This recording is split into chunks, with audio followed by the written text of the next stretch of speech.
Yes. Okay. Thank you. Yep, It perfect. is All right, after we're 10 good. o'clock. And essentially, in order to be consistent with other boards and commissions, we're going to begin recording all of our civil service commission meetings. This meeting started off as a public hearing. We've since added a few items to the agenda. Um, and so I will start the meeting with a roll call. Chairwoman Nunn, Commissioner G, Commissioner Akram, Present. Commissioner Hofston, Present. and Commissioner Carter Hicks. All right, we have 2 commissioners present, which gives us a quorum. So section 2 is remote work agreements. All of these remote work exceptions to go on to the next stages were approved at the, I believe it was the October meeting. And therein, it had to go through another process with the to get signatures and review by legal and signatures from the county counselor and the fiscal manager and myself as personnel director. And so they have passed through that process. And the final stage is for the commission to approve the remote work agreements that have since been vetted by all other parties. And it looks like Chairwoman Nunn is joining the meeting. Good morning. So, Chairwoman Nunn, do you have any audio? Can you see if your microphone is working?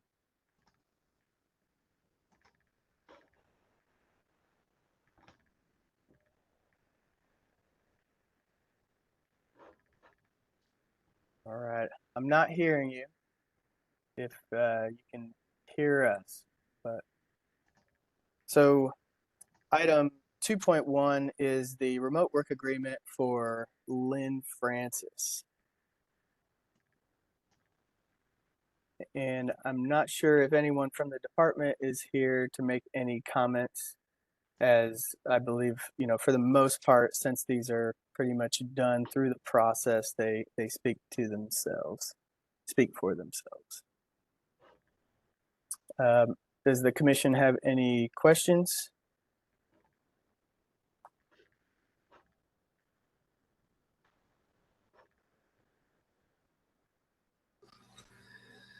None for me. Okay. Good morning, Chairwoman Dunn. I think we have audio on.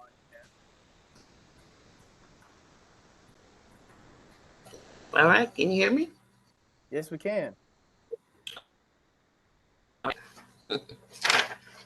All right, so the first item, and I'll pass it over to you, Chairwoman Dunn, but is item 2.1, the remote work agreement for Lynn Francis. And this is for final approval of the remote work agreement to complete this process for the remote work exceptions.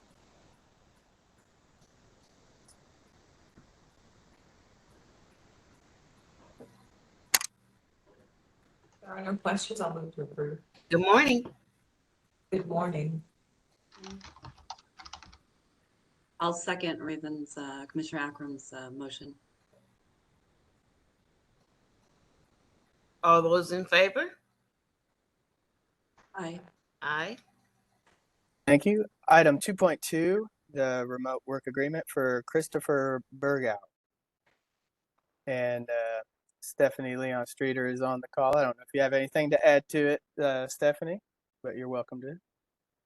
No, it's been fully executed, and this is just the gentleman that is still in Missouri. He's just a half a mile beyond the remote work or the telework boundary. So, pretty basic situation. I think we're just looking for approval under the new terms for his remote work. There are no questions. I'll move to approve. Second.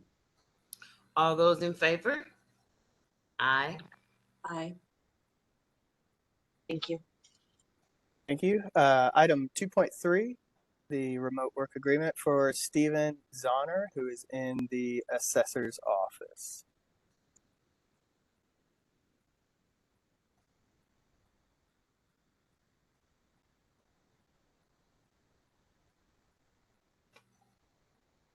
It looks pretty straightforward too. If there are no questions, I'll move to approve. Second. All those in favor? Aye. Aye. Aye. Thank you. Item 2.4, remote work agreement for Melissa Jameson with the Children's Service Fund. I believe this was the first agreement or first exception before the commission at our September meeting.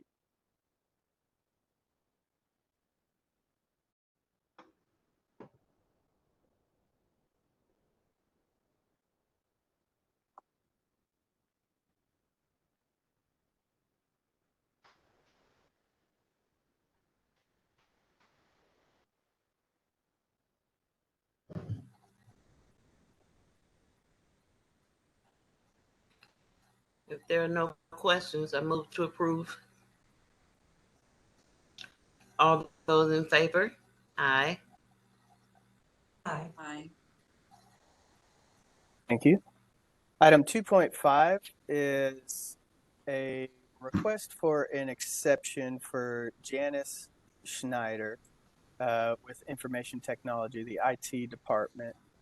Janice initially did get approval from the commission to look into the remote work exception. The policy states that another option aside from a remote work agreement approved by the commission is to relocate back to the St. Louis area by November 30th in order to continue employment. And so Jan has a unique situation in which the request is being made for an extension by 30 days so that she can relocate back to the region by December 31st. The acting director of IT, Will Reese, is on the line. Will, if you have anything to add, or the commission, if you have any questions.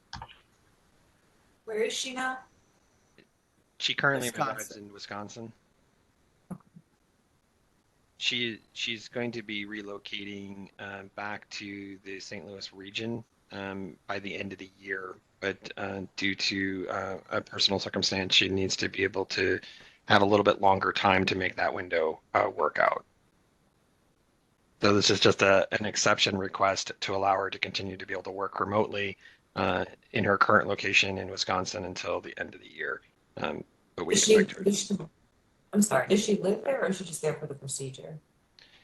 She's currently living there. The procedure will also be done there as well.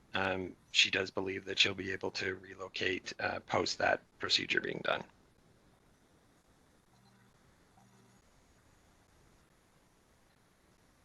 And the exception you're asking for is till the end of the year.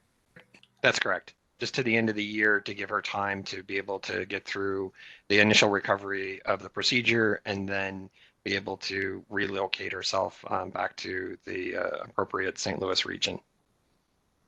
She's been a longtime county employee. She wants to remain a county employee. She likes her job. She likes working for the county. She'd like to continue to do that. And so that's why her desire is to move back.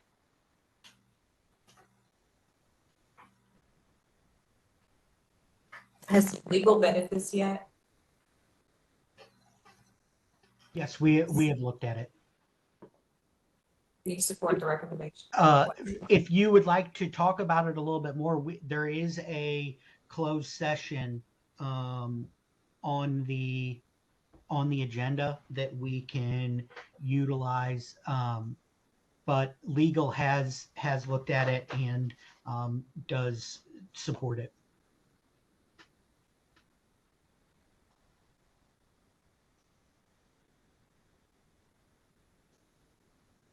Those are my questions.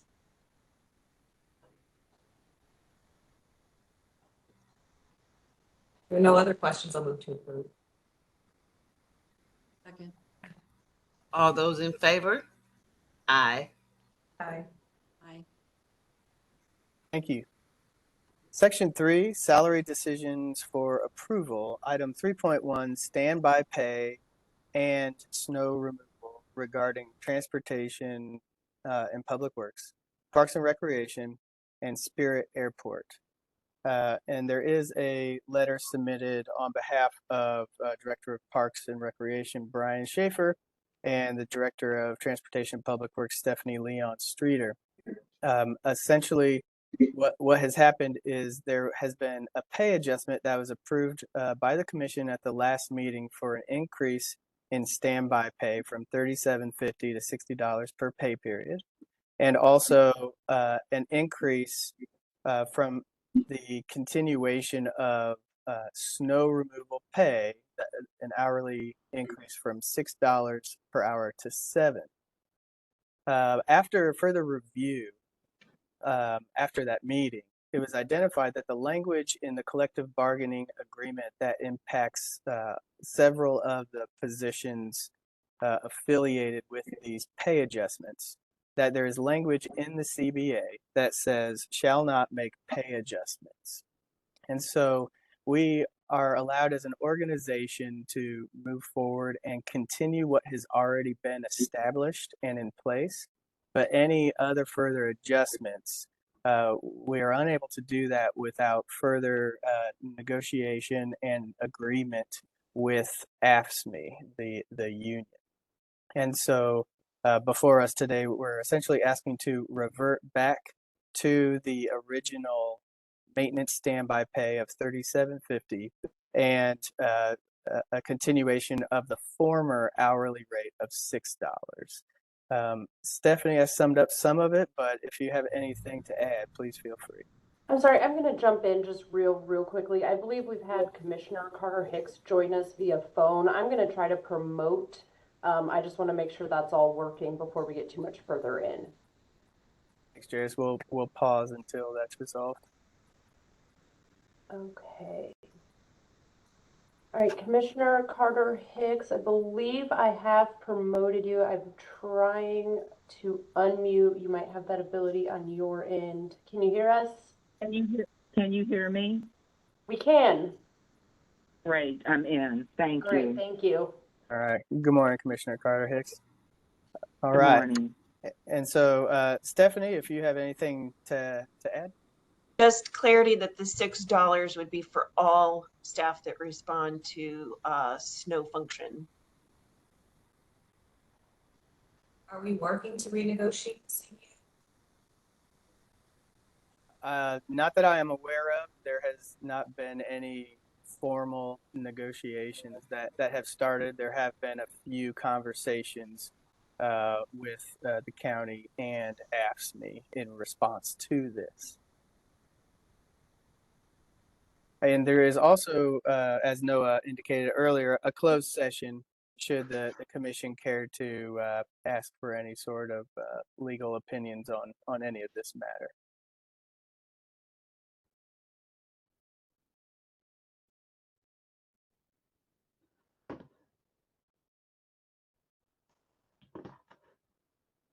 Seems like an unfortunate position, but if there are no other questions, move to approve. Second. All those in favor? Aye. Aye. Aye. Thank you. All right, and now onward to section 4, public hearing for family medical leave eligibility hours. This was the initial purpose of scheduling this meeting. And we essentially have folks as attendees. And after we start the meeting, should they wish to speak, we ask you to put something into the chat, and Jairus can promote you onto the main area to share whatever you would like to share. Chairwoman Nunn, do you have the opening remarks for this public hearing? I do. Good morning, everyone.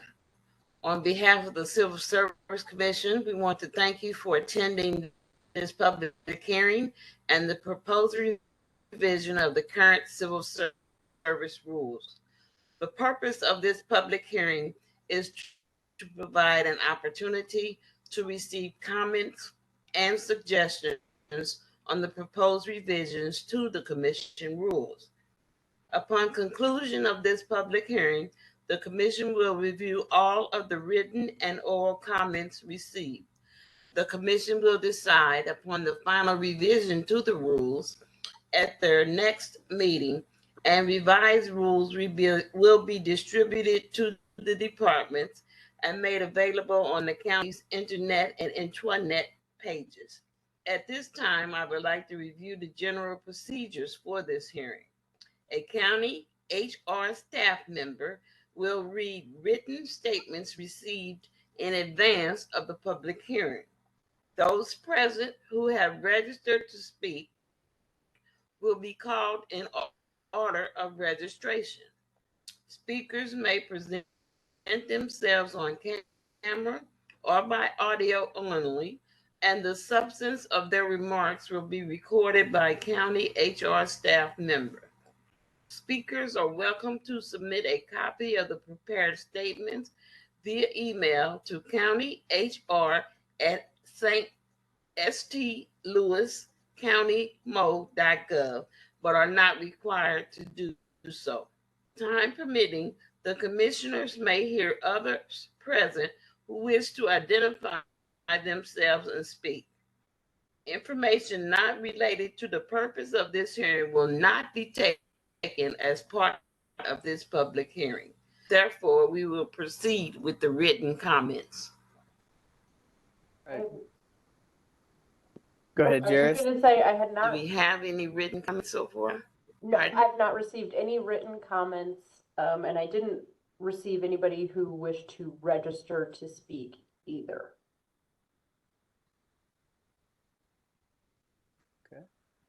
Well, with that said, if anybody in attendance wishes to comment on this matter, and let me be a little bit more pointed in exactly what that is. This is to make a change to Rule 11E3A, time off. And essentially what we're doing is moving to change the eligibility hours for once an employee may start to exercise family medical leave to reflect the federal guidelines and those hours in FML law. And so that would be a change from the county's past eligibility hours of 1,040 to a change to 12,050 hours. And so with that said, should you wish to speak to this, for or against it, or share any of your thoughts about it, you're welcome to do so. If you would please indicate in the chat that you would like to do that.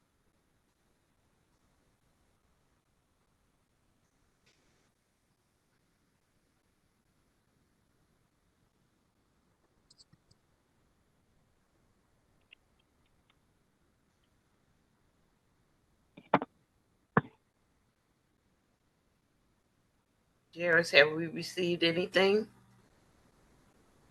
We have not.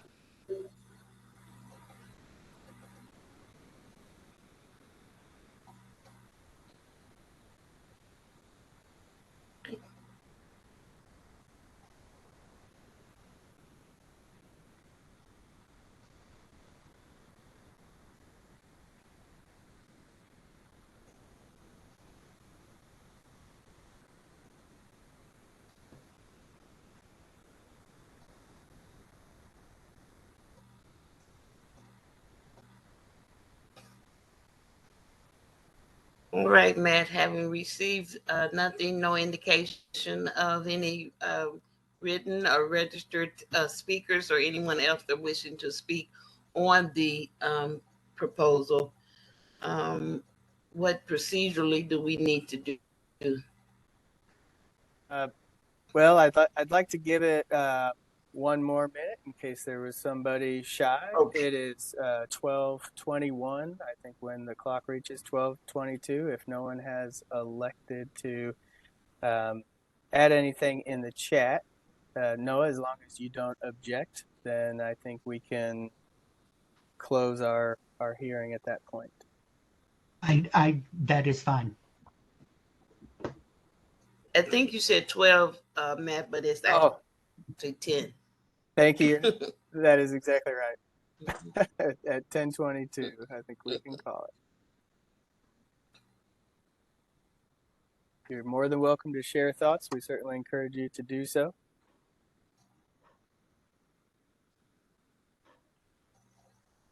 By my clock, we have reached 10:22, Chairwoman. All right. Then it's our proposal to go ahead and conclude the public hearing at this time.